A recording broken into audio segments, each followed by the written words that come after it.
Assalamualaikum 5 class. I hope you are all safe and sound in your homes. Let me tell you one thing. Rising Sun school system provide the opportunity to study online classes in COVID-19. Open your general science book. I am going to deliver a lecture of chapter number 2 microorganisms.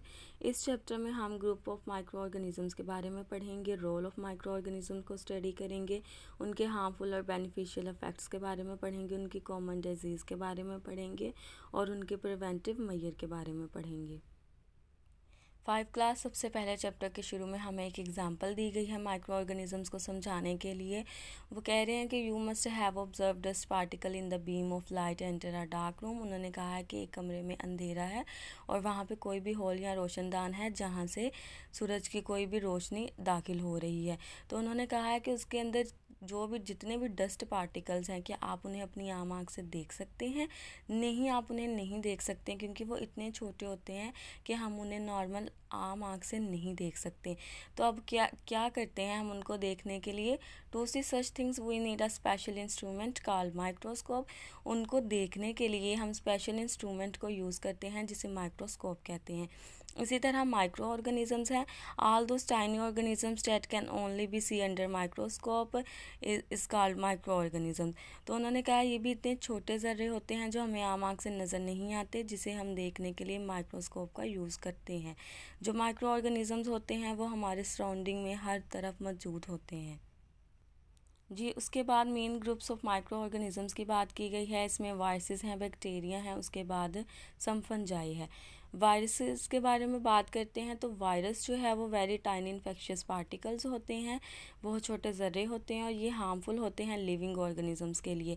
ये तीनों में living organisms तीनों में ही जो है वो disease काज करते हैं। ह्यूमन बींग्स हैं, उसकी एग्जांपल में एनिमल्स हैं, प्लांट्स हैं, और ये काज करते हैं कौन सी बीमारी? Hepatitis, polio and flu in humans. Covid भी एक वायरस है जिसका आजकल हम बहुत ज़्यादा शिकार हो रहे हैं। बैक्टीरिया की बात की गई है, ये सिंगल सेल ऑर्गेनिजम्स होते हैं। कुछ बैक्टीरिया जो है इंसानों के लिए हार्मफुल होते हैं, इसके एग्जांपल में नमूनिया है, ट्यूबरक्लोसिस है, डायरिया है।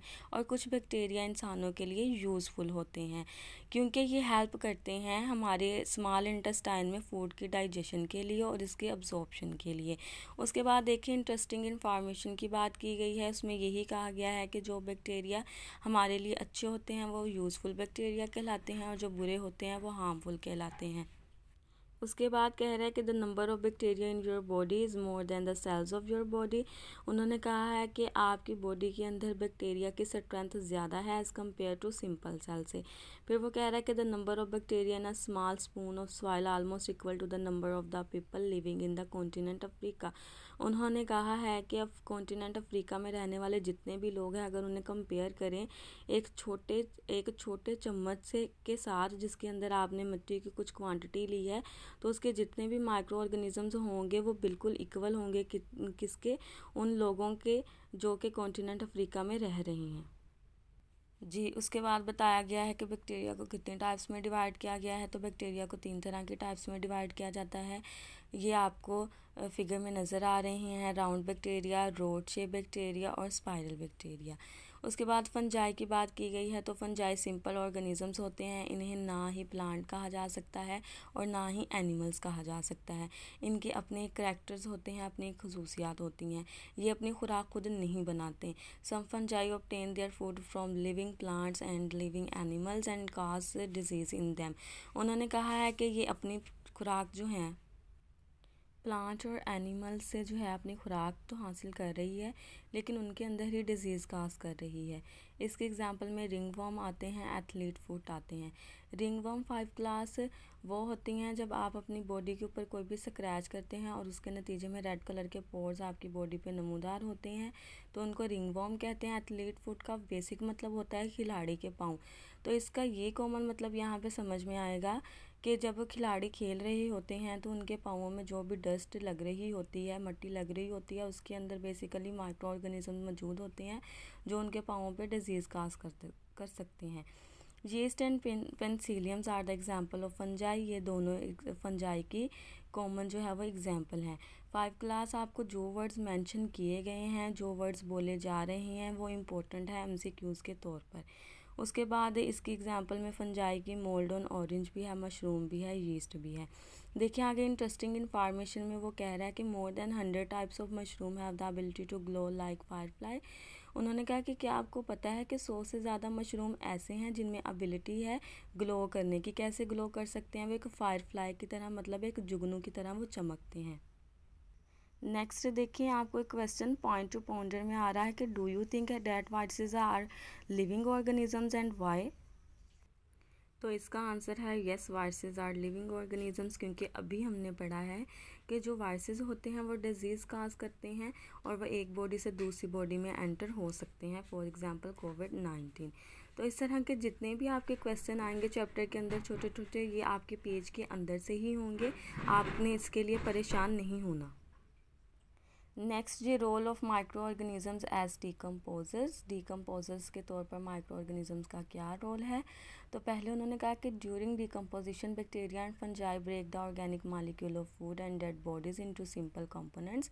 These organism which do decomposition are called decomposer. उन्होंने कहा है कि डिकम्पोजिशन के दौरान जितनी भी डेड बॉडीज़ होती हैं उनके अंदर मौजूद बैक्टीरिया और फंजाई वो टूटते हैं ऑर्गेनिक मॉलिक्यूल के बाद, उसमें वो सिंपल कंपोनेंट में चेंज होते हैं, यानी कि सादा अज्जा में। और यही ऑर्गेनिजम्स जिनकी डिकम्पोजिशन हो रही है एक्चुअली इन्हीं क्या कहते हैं, डिकम्पोजर्स कहते हैं। इसके डिकम्पोजिशन के दौरान वो क्या करते हैं, इंक्रीज़ करते हैं टेम्परेचर को, ह्यूमिडिटी को और ऑक्सीजन को। उसके बाद इसके यूज़फुल इफेक्ट की बात की जाए तो इसके अंदर लिखा हुआ है कि by the decomposition the complex matter present in the dead bodies of plants and animals break into simple components. During this process, carbon dioxide and nitrogen gases are released back the environment. The producer use this simple material again to make their food.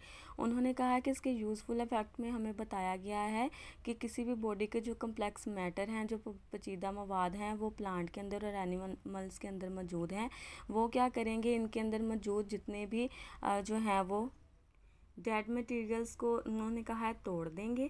और इस process के दौरान क्या होगा, carbon dioxide और nitrogen gases release होंगी जो कि हमारे इन्वायरमेंट में मिल जाएंगी। और कुछ प्रोड्यूसर्स लाइक प्लांट्स ऐसे होंगे जो इन्हीं गैसेस को, इन्हीं मटेरियल्स को दोबारा से यूज़ करेंगे टू मेक देयर फूड, अपनी खुराक बनाने के लिए। उसके बाद हमारे हार्मफुल इफेक्ट्स की बात की गई है।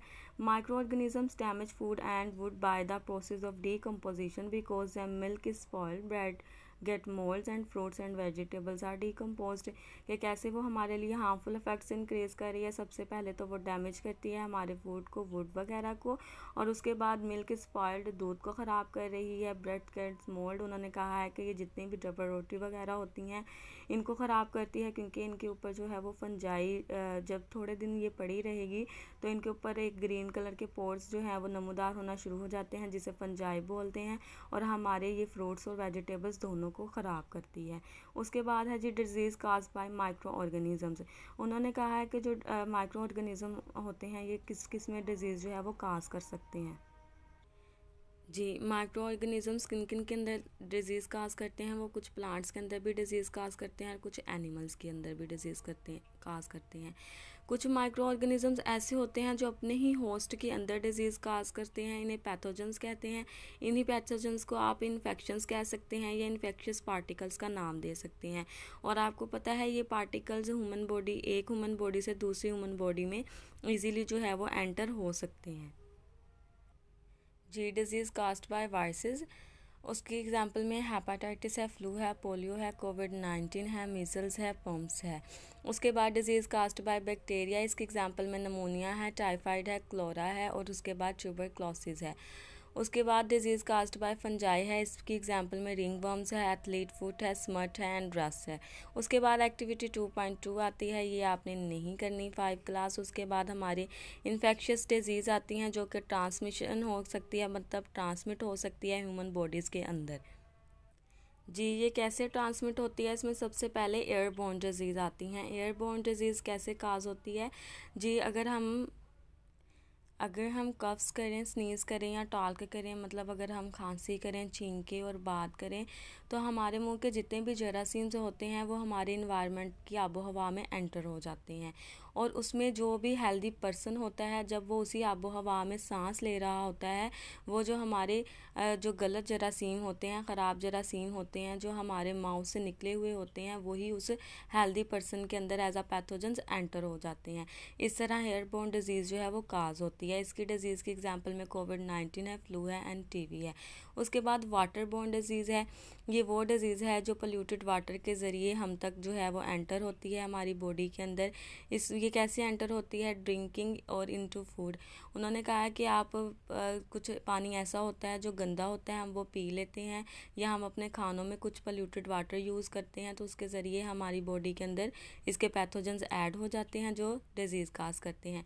इनकी एग्जांपल में डायरिया है और टाइफाइड है। उसके बाद है फूड बॉर्न डिजीज़ है, तो ये डायरेक्टली फूड के ज़रिए एंटर होती है। Pathogens of some disease are present in contaminated food.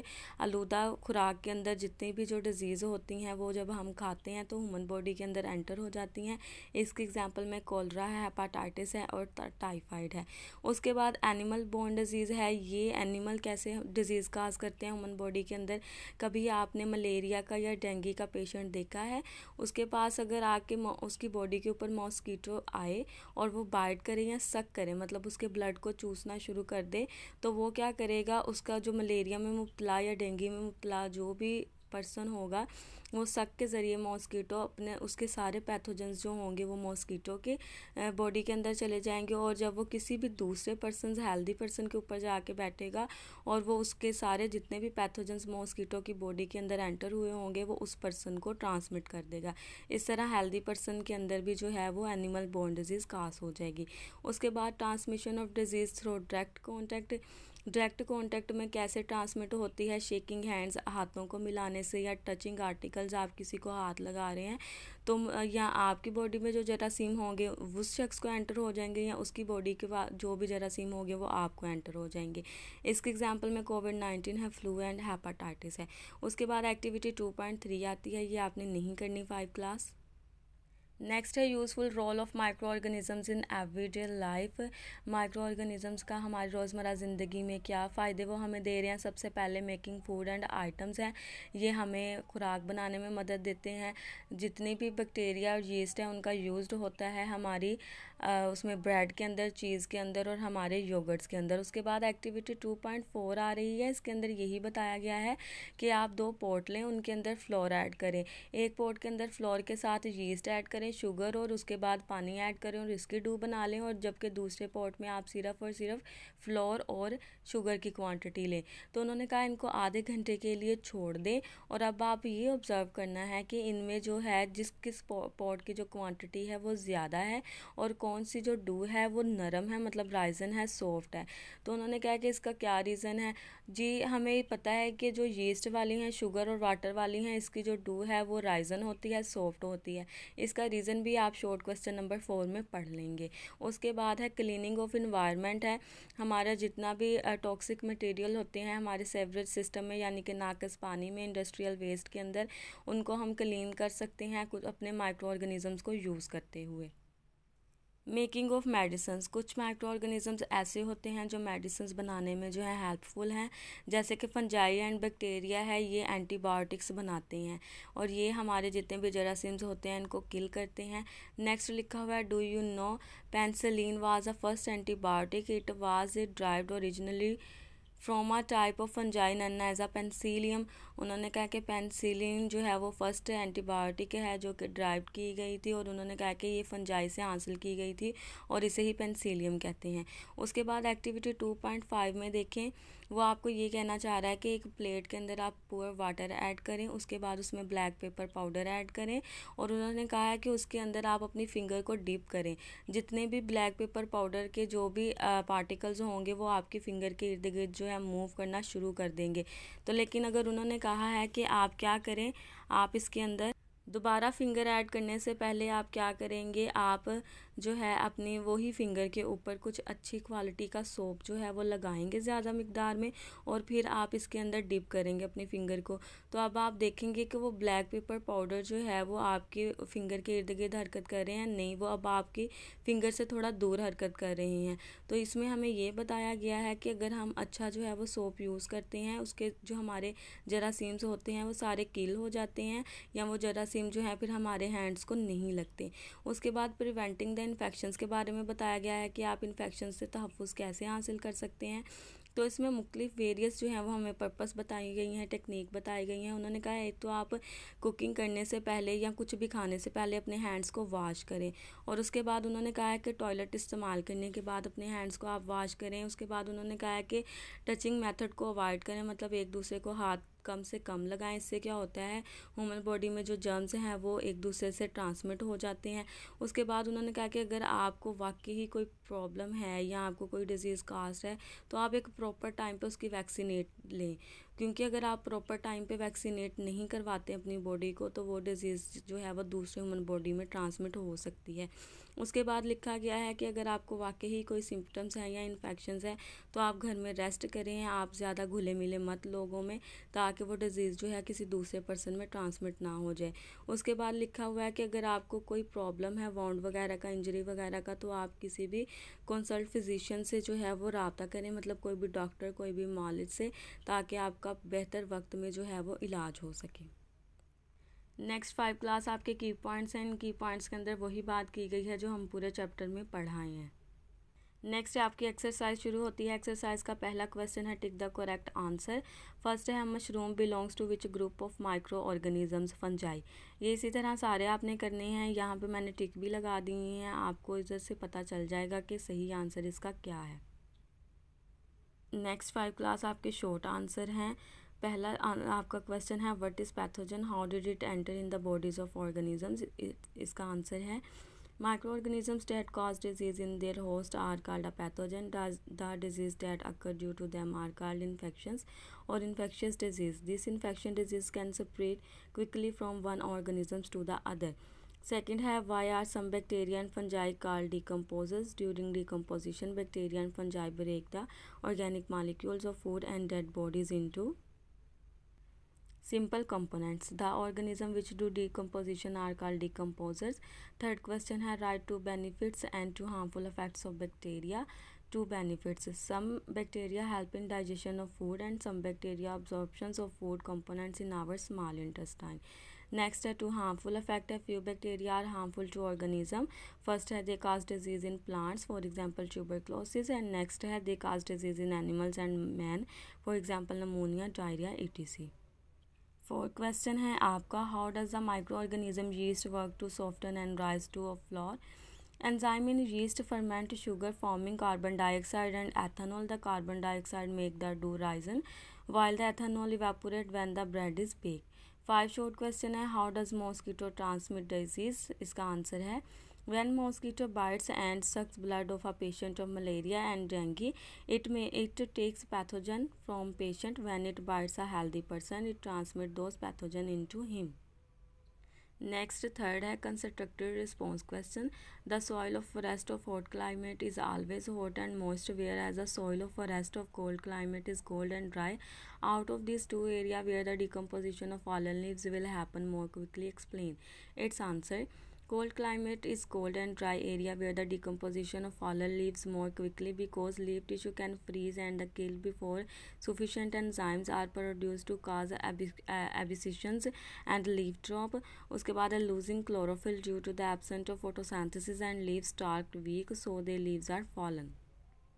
Next question number 4 है investigate questions. All microorganisms are harmful and cause disease. Prove that the idea is incorrect. No, all microorganisms are not harmful and cause disease because such as bacteria.